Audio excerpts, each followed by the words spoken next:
భక్తి అంటే దేవుని ఉండి లాభం పొందడమేనా? అవసరమైతే దేవుని కొరకు సమస్తాన్ని నష్టపడ్డం భక్తి కాదా? కాదా?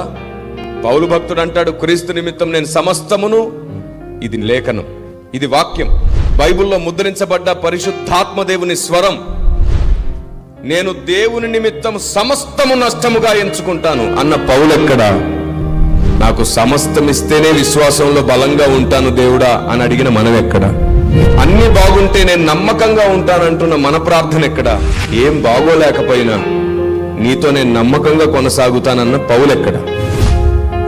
దేనిని భక్తి అంటుంది నేటి సమాజం?